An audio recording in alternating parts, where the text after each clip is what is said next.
58,500 քաղաքացի գնացել են ընտրատեղամաս եւ ձայն են տվել։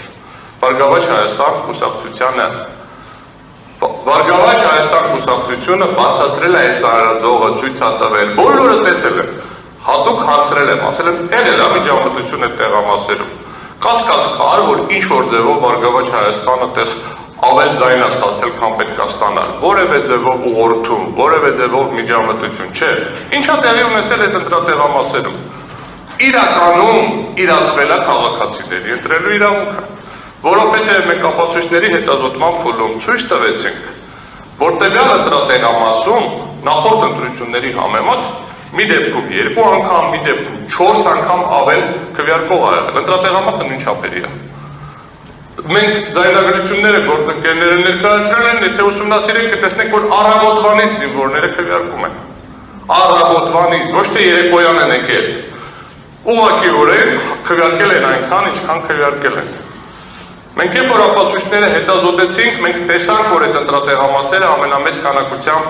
չհրապարակվող ցուցակներ ունեցող ընտրատեղամասերից մի քանիսն են, այսինքն վիճարկելի 2 ընտրատեղամասերը։ Այսինքն ինչ է տեղի ունեցել։ Կենտրոնական ընտրական հանձնաժողովը չի ապահովել քաղաքացիների քվեարկելու անձամբ ինքը չի խախտել։ Պետությունը որպես համակարգ, ասենց ասենք լավ, չի ապահովել քաղաքացիների պատճառ քվեարկության արդյունքները։ Պրոցեսը, որ գան, քվեարկեն, հասցնեն, բավարար քանակությամբ մարդ լինի այնտեղ, որպեսզի հասցնեն իրականացնեն։ Պատասխանողը ինտերվյու է տվել, ասում է նայեցի, դանդաղ էր գնում այնտեղ պրոցեսը, դանդաղ էր գնում 2 հոգու ապահովեիք, 2 տեղ ապահովեիք, 8 ընտրատարածքային տեղամասում 8 անդամ կա, պետք է սենյակամեցներ, նախապես գիտեիք,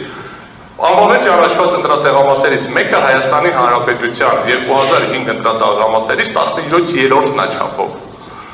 Հետևաբար չափահովելով, անվավեր ճանաչելով, վերաքվեարկություն չնշանակելով, ընդ որը վերաքվեարկությունը եթե նշանակվեր նույն պայմաններում, նույն բաններ լինելու։ Վերաքվեարկության ժամանակ պետք է հասկանային, որ պետք է չափերը մեծացվեր, ձևը մեծացվեր եւ ոնց ենք ապահովելու, նաեւ որ նույն մարդիկ այդ նույն ժամանակ հնարավորություն ունենային գային քվեարկել։ Բավականին շատ խնդիրներ կար։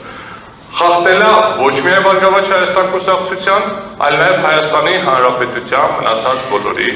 իրավունքները, քաղաքացիների 58,500 եւ մնացած 3 միլիոն քաղաքացիների իրավունքները։ Հիմա կբացատրեմ ինչի։ Հիմա բայց ուզում եմ ասեմ 4-րդ նոր արգումենտին։ Մինչև նոր արգումենտին անդրադարձ կատարելը շատ քննարկեցինք, ուզում եմ շատ առարկայական լինի, որ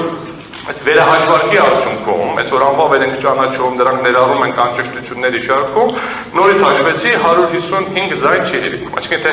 155 ձայն այդ անճշտություններից կլինի, ինչ-որ մի տեղից կլինի, ԲՀԿ-ն ստանում է 4% հաղթահարում է, 54 ու մի քիչ չի հերիքում, էլ այսինքն 55-ը ամբողջական տոկոսը գերազանցում է։